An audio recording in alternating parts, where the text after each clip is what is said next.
In this video, I'll give an elder's intro to the discipleship tools at PursueGOD.org. If your church is using our resources for disciple making, then this is a great video to go over with your elder team, with your staff, with your pastoral team, because I want to make sure that you understand how to use Pursue God to make disciples. Now, before we talk about anything, we need to go to this passage that should be very familiar to all of us.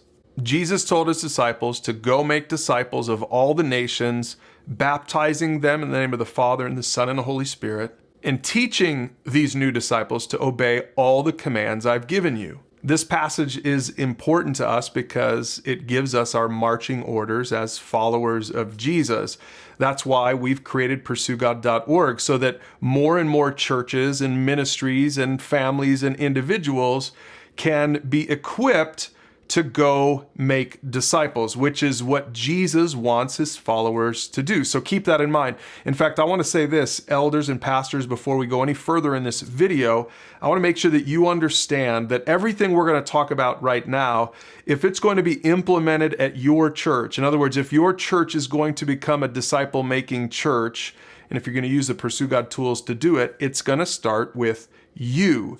If pastors and elders don't make disciples, then nobody's going to make disciples. And that's why I'm making this video especially to talk to pastors and elders. So let's start with this. PursueGOD.org is a library of Bible-based conversation starters designed to help Christians make disciples. So here's the method that we use. Each topic in our library has a short video along with talking points and discussion questions.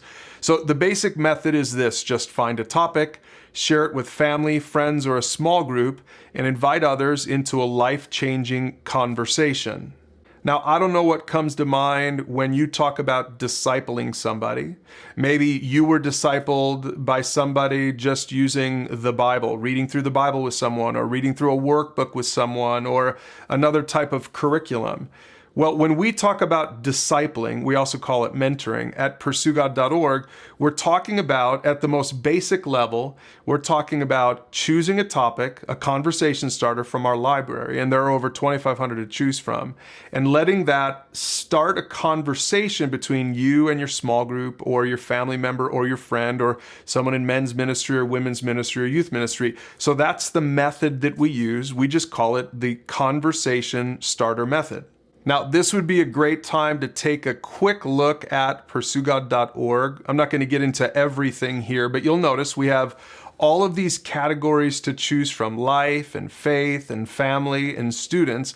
When you click on one of those categories, it will open up the page and you can start browsing topics in that particular category. Every Monday, we feature a new topic in all of our categories, and you can also browse the subcategories on each category page. So investigate, these are great topics for people who are investigating faith. Faith basics, this is a great listing of the topics that will help you with prayer and Bible study and that sort of thing. And then theology, this is a great subcategory for those of you who want to dig a little bit deeper into the Christian faith. And every single topic at PursueGOD.org looks basically like this: a short video up top, a little summary statement, some talking points, and discussion questions. It's all really simple, and it's designed to help you to spark life-changing conversations. I've been using the conversational method for many years now, and it really has simplified discipling. I've discipled over 50 people using this method. And what I love about it is you pick a topic, you send it to them ahead of time, and they get to preview it, you get to preview it. So when you come together, you don't have to be the Bible answer man. It just creates a really simple, natural, relational conversation. I use some of those discussion questions. Sometimes I bring my own questions to the table. And every single time, the conversation really has a great opportunity to change a life. Not just theirs, sometimes mine. Now let's talk about the picture we're working toward when we're using the Pursue God tools. See, when Jesus told his disciples to go make disciples, we believe that he had a picture in mind. We call this a full circle Christian, and it's someone who's marked by three things. First, they trust Jesus for salvation. Second, they honor God with their daily lifestyle and choices. And third, they make disciples. So elders, I really want you to drill down on this picture for a second. Think about it in your own life. When did you trust Jesus for salvation? Maybe it happened when you were younger. When did you really start honoring God in your life, giving your life and your habits over to Him? And when, if ever, did you get serious about making disciples? A fully formed follower of Jesus does all three of these things. This is what we want to see in our churches, which means we want to see all of our pastors and elders doing it first. Oftentimes we're satisfied with people coming to church from Sunday to Sunday, but Jesus isn't satisfied with this. Jesus said, go make disciples, which another way to say that is go make disciple makers. So elders, are you a disciple maker? And then next we're going to say, are you making disciple makers? That's what God is calling us to do. Now let's talk about one more thing. These are what we call the phases of a pursuit of God.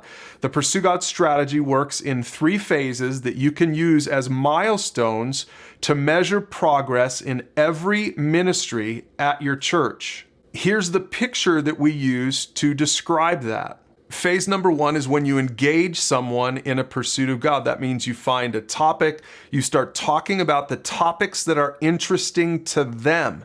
That's the engaging phase of your discipling relationship. At some point, you'll move on to the second phase, and that's when you establish them in the faith. This is where you start the pursuit. It's a 12-week discipleship track that brings someone through all of the basics. And finally, when you finish the pursuit, you're in the third phase. This is when you empower them to get out there and start discipling someone else. Now you'll notice that each of these 3 phases, engage, establish, and empower, have milestones that go along with them. Milestone 1, milestone 2, and milestone 3. And here's how we track those milestones at our church on our partner page. You'll notice that we encourage people to use those featured topics at the top to engage someone in a pursuit of God. And when they start doing that with someone, we ask them to fill out milestone number 1. This simple log form for us is connected to workflows on Planning Center so that our pastors can follow up when someone starts engaging someone else in a pursuit of God. At some point, that discipling relationship will be ready to get to the second phase, and that's when you establish someone else in the faith by bringing them through this 12-week discipleship track. Once again, we encourage our mentors to log the milestones so that our pastors can know about it and follow up and support that mentor. And when they finish the pursuit, we encourage them to one more time log that milestone so that pastors can follow up and encourage that new believer to either get baptized or get connected further into the life of the church. Now, I know that was a lot to cover. You might need to go back and watch this video a couple of times so that you can understand the method and the picture and the phases of Pursue God disciple making. But elders and pastors, I want to leave you with this thought. Again, this is the most important thing to take away. If you're going to create a discipleship culture in your church, it starts with you.